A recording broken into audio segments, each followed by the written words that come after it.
Vous avez très certainement vu Captain America Brave New World. Vous l'avez peut-être apprécié ou non, mais vous avez peut-être remarqué durant le film que certaines scènes paraissaient bizarres ou qu'il manquait des éléments. Eh bien, c'est normal, parce que le film que vous avez vu au cinéma n'est pas du tout ce qu'il aurait dû être. Certains films comportent des scènes coupées au montage, mais là, c'est un tout autre délire. Le film a carrément été réécrit, ce qui signifie que le scénario n'était pas du tout le même originellement. Il se pourrait même que le scénario de base soit meilleur et plus complet que celui que nous avons eu en salle. Et moi qui ai écrit cette vidéo, qu'on se le dise, le script originel et les scènes prévues auraient fait de ce film un véritable banger. Et c'est justement tout ce que nous allons explorer dans cette vidéo. Mesdames, messieurs, bonjour et bienvenue à toutes et à tous dans cette toute nouvelle vidéo où nous allons explorer les méandres du film Captain America Brave New World. Nous allons nous aventurer à travers les États-Unis pour tenter de découvrir ce qu'aurait vraiment dû être ce film. Mais avant de rentrer dans le vif du sujet, si jamais vous souhaitez soutenir la chaîne, dans ce cas-là, vous pouvez vous abonner et activer la cloche,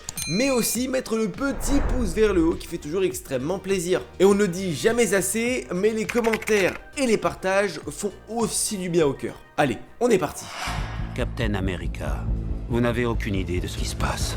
À l'heure actuelle, le film se concentre sur Red Hulk et le président Ross. Il est le véritable protagoniste au centre du film. Celui-ci est contrôlé par une vieille connaissance du Marvel Cinematic Universe, le leader, un revenant de l'incroyable Hulk. Pour venir à ses fins dans le film, celui-ci fait appel au personnage interprété par Giancarlo Esposito, aka Sidewinder, un membre de la Serpent Society. Il est payé par Stern pour faire le sale boulot et pour éliminer Sam Wilson. Lors de sa bévue contre Captain, il parle de l'équipe qu'il est censé diriger, mais ça s'arrête là. On ne voit aucun autre membre de la team dans le film. Sauf qu'à l'origine, la Serpent Society aurait dû avoir une place bien plus importante. Lors de la scène du début, lorsque Sidewinder fuit la chapelle avec l'adamantium, il aurait dû être accompagné de son équipe et ne pas être le seul membre présent. Diamondback aurait dû faire partie du trajet, tout comme Copperhead ou encore le Constricteur. Cette scène de l'évasion aurait dû être encore plus épique et avec davantage d'affrontements, car en plus des méchants en surnombre, l'équipe de Sam aurait dû être un peu plus grande et un peu plus costaud.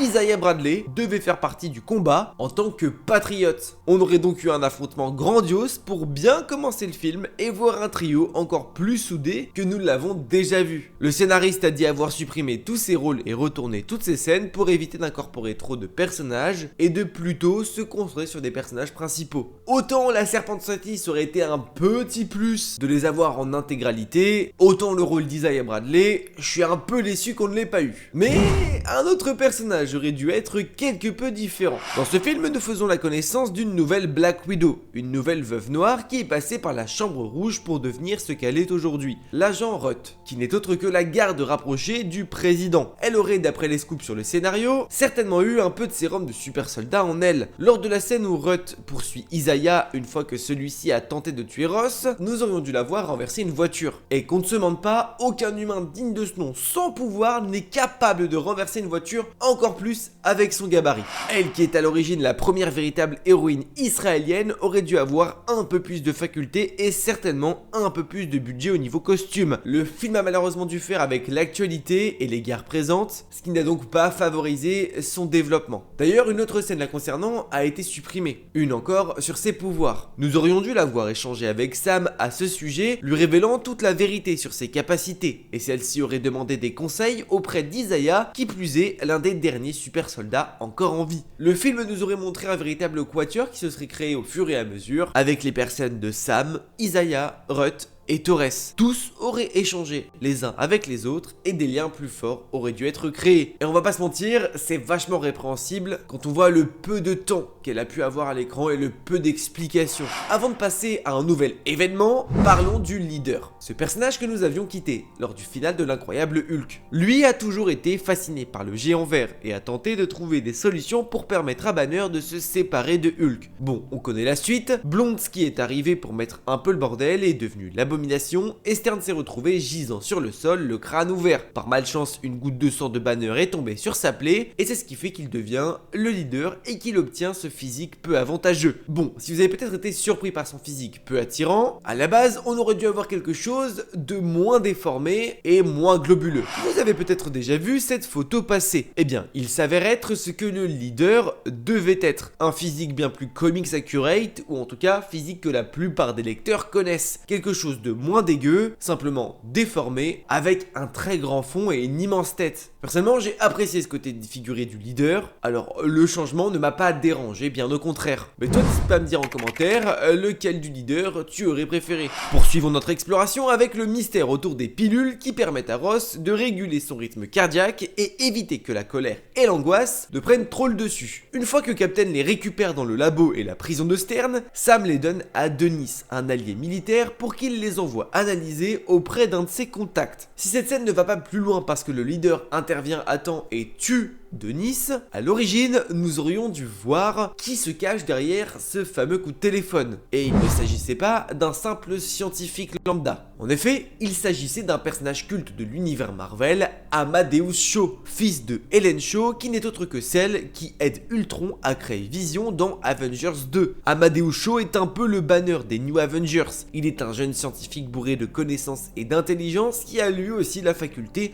de se mettre en colère et de devenir un Hulk. Sa présence dans le film aurait fait sens quand on voit tout l'intérêt qu'il y a eu autour des personnages de l'univers de Hulk. Mais bon, faudra attendre une prochaine fois avant de voir son arrivée. Ceci dit, à aucun moment, au bout du fil, le nom a été donné. Donc il est toujours possible que la personne qui se cache derrière ce coup de téléphone soit Amadeus Cho. La grande surprise de ce film, c'est la présence de Bucky Barnes. Il est véritablement le sursaut du film et l'inattendu. Et bah, c'est normal, parce que Bucky ne devait pas être là à la base. Comme les Thunderbolts avaient une date différente et ne devaient pas sortir juste après Captain America 4, il n'était pas prévu. Mais comme les dates se sont rapprochées, Marvel en a profité pour mettre le personnage phare et redondant des films Captain America pour commencer à teaser le film d'après. Assez malin, et en plus ça rajoute une touche d'inattendu et surprise, alors vraiment content qu'ils aient décidé de se reshoot. Autre chose qui aurait dû être bien différent, c'est la fin du film, en passant du combat final à la scène post-crédit. Mais allons-y étape par étape. Le grand climax du film, c'est le combat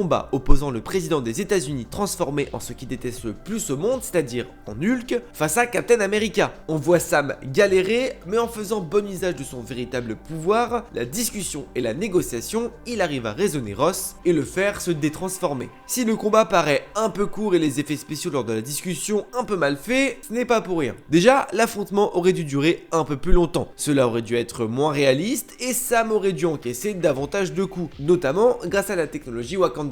Le problème, c'est qu'il ne faut pas oublier que Sam reste un simple humain, et des grosses patates d'un Red Hulk bien chaud et bien en colère, même si tes ailes sont en vibranium, ça commence à gentiment de sonner. Le réalisateur a donc penché pour une approche plus réaliste. Mais il n'y a pas que ça qui aurait dû être différent, puisque tout l'enchaînement après et pendant le combat aurait dû tout changer.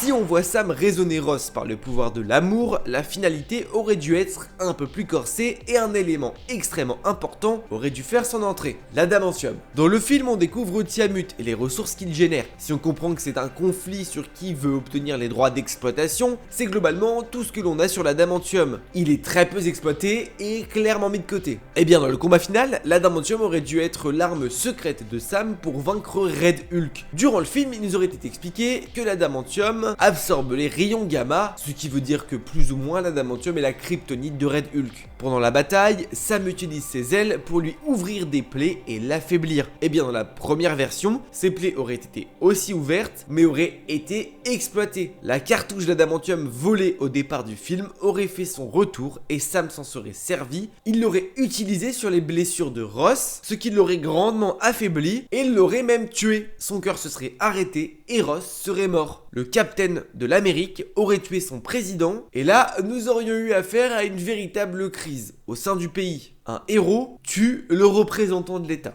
Autant vous dire que Civil War n'aurait rien été à côté.